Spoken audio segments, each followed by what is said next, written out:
दोस्तों, कम इनकम होने के बाद भी कुछ लोग अमीर कैसे बन जाते हैं और कुछ लोग जिंदगी भर स्ट्रगल ही करते रहते हैं।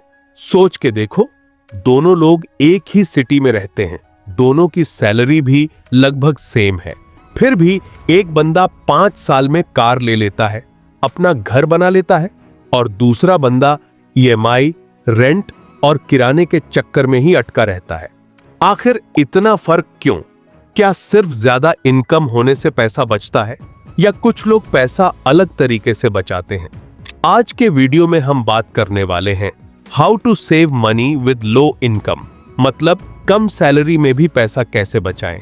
और बिलीव मी, अगर आपने ये वीडियो लास्ट तक देखा तो आपकी सैलरी छोटी हो या बड़ी, दोनों सिचुएशन में अपनी लाइफ फाइनेंशियली स्ट्रांग बना सकते हो, क्योंकि मैं आपको ऐसे सिंपल और प्रैक्टिकल स्टेप्स बताऊंगा जो रियल लाइफ में काम करते हैं। ये कोई फैंसी थ्योरी नहीं है। तो अगर आप रेडी हो अपनी लाइफ में पैसों का गेम चेंज करने के लिए, तो वीडियो को स्किप मत करना, क्योंकि हर एक मिनट में आपको एक नया माइंडसेट मिलने वाला है। तो चलो शुरू करते हैं। स्टेप 1, पहले अपने पैसे को देखना सीखो। यही है सबसे पहला rule, you can't manage what you can't see. आप तब तक पैसा नहीं बचा सकते जब तक आपको यह पता ही ना हो कि पैसा जाता कहां है। ज्यादातर लोग फेल इसलिए होते हैं क्योंकि उन्हें अपने खर्चों का एग्जैक्ट आइडिया ही नहीं होता। आप एक सिंपल काम करो, एक नोटबुक लो या फोन में एक्सेल शीट बनाओ। उसमें लिखो आपकी सैलरी कितनी है और हर एक खर्चा लिखो, किराया, light bill, ration, transport, recharge, सब कुछ। पहले महीने में आपको शॉक लगेगा, क्योंकि छोटी छोटी चीजें मिलकर आपकी सैलरी के लिए बड़ा लीक बना देती हैं। अब आप सोच रहे होंगे, ठीक है खर्च लिख लिया, पर इससे बचेगा क्या? बस यही तो अगला सीक्रेट है। स्टेप 2, बजट बनाना नहीं, अपने बजट को कंट्रोल करना सीखो। ज्यादा लोग बजट बनाते हैं पर कोई उसे फॉलो नहीं करता। रियल ट्रिक ये है कि आप बजट को डिजाइन नहीं करते, अपनी लाइफ के हिसाब से एडजस्ट करते हो। यानी अगर आपकी सैलरी 15,000 रुपए है तो सबसे पहले आपको अपनी सैलरी को कुछ पार्ट्स में तोड़ना होगा। मैं एक गोल्डन फॉर्मूला देता हूं, 50-20-20-10 रूल। ये कम सैलरी वालों के लिए भी परफेक्ट है। 50% बेसिक नीड्स में यूज करो, रेंट, फूड, बिल्स। 20% सेविंग में यूज करो, इमरजेंसी फंड या शॉर्ट टर्म गोल। और 20% इन्वेस्टिंग में यूज करो, एसआईपी, म्यूचुअल फंड या रिकरिंग डिपॉजिट। और लास्ट 10% लर्निंग, स्किल या नॉलेज में लगाओ जो फ्यूचर इनकम बढ़ाए। अब आप सोचोगे, अरे भाई कम सैलरी में ये सब कैसे पॉसिबल है? वेट करो, अगला पॉइंट सुन के समझ जाओगे कि कैसे लो इनकम में भी स्पेस बनाया जा सकता है। क्या आपको पता है एक छोटी सी डेली हैबिट आपके पूरे साल के 10,000 रुपए बचा सकती है? अगले पॉइंट में मैं आपको वो हैबिट बता रहा हूं जो हर मिडिल क्लास इंसान इग्नोर करता है, और वही सबसे बड़ा रीजन है कि उनके पास कभी पैसा बचता ही नहीं। Step 3, small habits equal big savings. मान लो आप रोज 30 रुपए की चाय, समोसा या एक्स्ट्रा स्नैक लेते हो। महीने के ये 900 रुपए हो जाते हैं, साल में 10,800 रुपीज। और ये सिर्फ एक छोटी हैबिट है। अगर आप अपने अननेसेसरी खर्चे ट्रैक कर लो तो आप हर साल एक बोनस जैसा पैसा सेव कर सकते हो। यहाँ एक ट्रिक याद रखो, रिप्लेस डोंट रिमूव। आपको अपनी खुशी नहीं छोड़नी, बस अल्टरनेटिव ढूंढो। जैसे बाहर की कॉफी के बजाय घर में बनाई हुई कॉफी, या नेटफ्लिक्स के बजाय यूट्यूब लर्निंग चैनल देखना, और बाइक के बजाय वॉकिंग। दोस्तों, छोटी छोटी सेविंग बड़ी सेविंग बन जाती है। पर ये सब करने के बाद भी लोग एक कॉमन गलती करते हैं जिससे उनका पूरा प्लान फेल हो जाता है। आप वो गलती करते हो या नहीं? चलो अगले स्टेप में चेक करते हैं। स्टेप 4, सबसे बड़ी गलती, सेविंग के बाद स्पेंडिंग।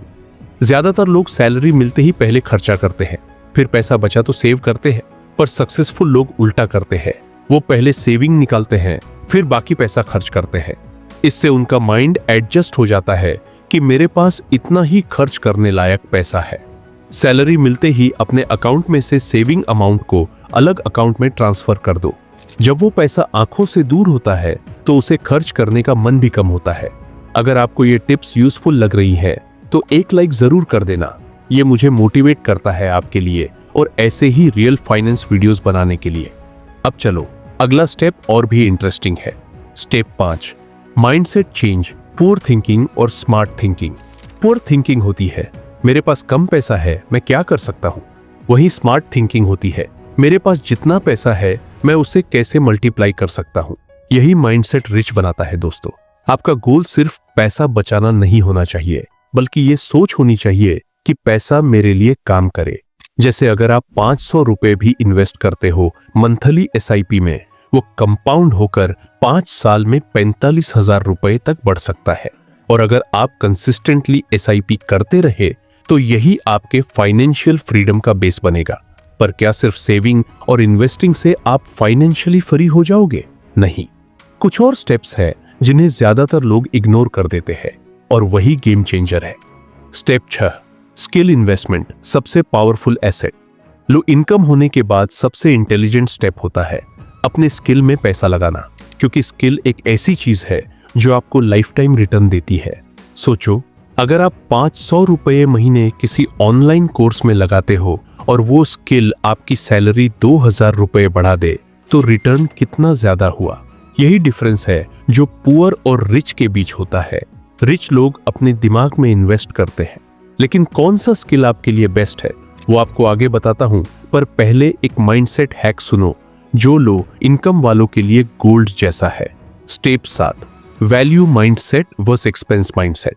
ज्यादातर लोग हर खर्चे को एक्सपेंस समझते हैं, पर एक स्मार्ट इंसान हर खर्चे को वैल्यू में कन्वर्ट करता है। जैसे अगर आप फोन खरीद रहे हो तो सोचो, क्या ये प्रोडक्टिविटी बढ़ाता है या सिर्फ एंटरटेनमेंट के लिए है? अगर बढ़ाता है तो ये एक्सपेंस नहीं, इन्वेस्टमेंट है। ये सोच डेवलप कर लो तो पैसा ऑटोमेटिकली बचता है, क्योंकि आप हर चीज खरीदने से पहले अपने दिमाग को फिल्टर करते हो। अब सवाल यह है, अगर इतने स्टेप्स के बाद भी पैसा नहीं बच रहा तो प्रॉब्लम आपके सिस्टम में नहीं, आपके डिसिप्लिन में है। और डिसिप्लिन को कंट्रोल करने के लिए एक पावरफुल टेक्निक है, वो मैं अब बताता हूं। स्टेप 8, ऑटो सेव टेक्निक, पैसे बचाने का शॉर्टकट। आप जितना मैन्युअल एफर्ट दोगे उतनी चांसेस है कि मिस कर जाओ। इसलिए अपनी सैलरी में से सेविंग को ऑटो ट्रांसफर पर लगाओ। हर महीने फिक्स्ड डेट पर 20% अमाउंट ऑटोमेटिकली एक सेविंग या SIP अकाउंट में चला जाए। इससे विल पावर की जरूरत ही नहीं पड़ती, सिस्टम खुद काम करता है। वैसे अगर आपको ये सिस्टम पसंद आया तो कमेंट में लिखो ऑटो सेव ऑन, ताकि मुझे पता चले कि आप एक्चुअल एक्शन लेने वाले हो। अब स्टेप 9, सेकंड इनकम, पैसा बचाने का शॉर्टकट। लो इनकम होने का मतलब ये नहीं कि आप एक्स्ट्रा अर्न नहीं कर सकते। आज के टाइम में हर बंदा एक सेकंड इनकम सोर्स बना सकता है, जैसे freelancing, part time work, content creation या रीसेलिंग। आप अपने स्किल के हिसाब से कुछ भी चालू कर सकते हो, और जो पैसा आप सेकंड इनकम से कमाओगे उसे पूरा सेविंग या इन्वेस्टिंग में लगाओ, वही आपका फ्रीडम फंड बनेगा। पर अगर आप ये सब करने के बाद भी मोटिवेटेड नहीं रहते तो उसका एक सिंपल साइकोलॉजिकल रीजन है, जिसे लास्ट पॉइंट में समझ लो। स्टेप 10, अपने फ्यूचर वर्जन के लिए जीना सीखो। आज आपके पास कम पैसा है, ये सिर्फ एक सिचुएशन है, परमानेंट ट्रूथ नहीं। आपका आज का एक डिसिप्लिन डिसीजन आपके फ्यूचर वर्जन को फाइनेंशियली इंडिपेंडेंट बना सकता है। सोच के देखो, जब आपका फ्यूचर सेल्फ आपको देखेगा और कहेगा थैंक यू, तूने मुझे स्ट्रगल से बचाया, तो वो फीलिंग प्राइसलेस होगी। तो दोस्तों, अगर आपको लगता है ये वीडियो ने आपकी सोच थोड़ी सी भी बदली है तो एक सब्सक्राइब जरूर कर देना, क्योंकि मैं हर वीडियो में आपके फायदे के लिए सोचता हूं।